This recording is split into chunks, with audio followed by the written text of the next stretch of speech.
Hello YouTube, this is FireDragons42. Now it's been a long time since I've done a video, but I'm here for the second annual Everybody Draw Mohammed Day. I'm not a great artist, but I have done a little drawing for the occasion. But I do have a few things to say first, so until we get there I'll just post some other images that I found, just to keep you entertained. Now, when this controversy first occurred a few years back, I was very surprised by the outcry a few pictures could cause.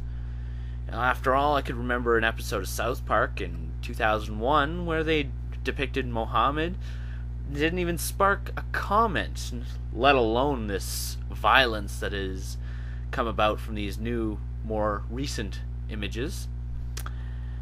So, I did a bit of reading on the subject, and while I won't pull a Nephilim free here and now claim I'm an expert on the subject, I thought I'd share some of what I learned before I present my drawing.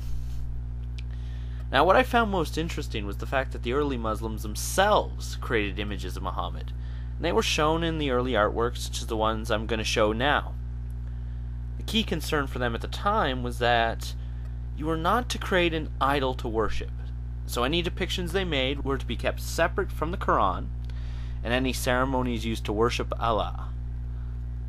This later changed, where the adherents would avoid depicting Muhammad at all, or when they did, they would replace his face with symbolic flames or cover it up with a veil.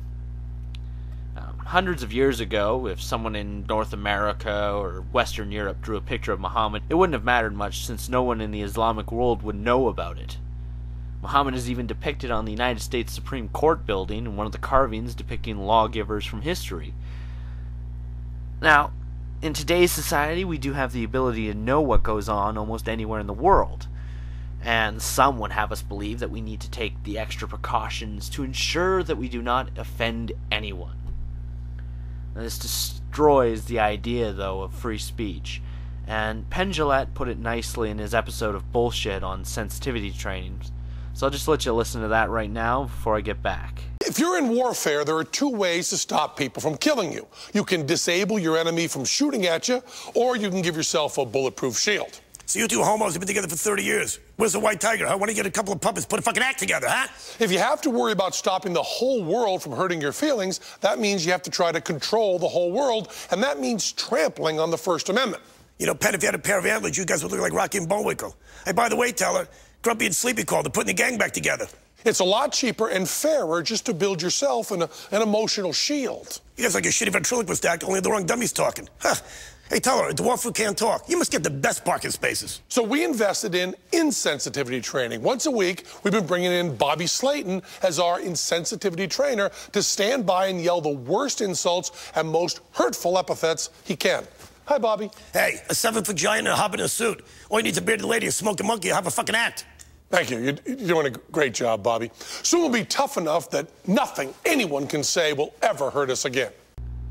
So it is not up to us to accommodate these Muslim extremists. They must learn to live with the rest of the world, and we must not give in to the threats of violence to accommodate their childish need to be coddled. That's what this day is all about, and I applaud everyone else who is making an effort to show that we will not be bullied into subservience. Alright, enough serious now. I will now present to you my contribution to this year's Everyone Draw Mohammed Day. And I can now tell you the real reason that Muslims don't want anyone to draw him.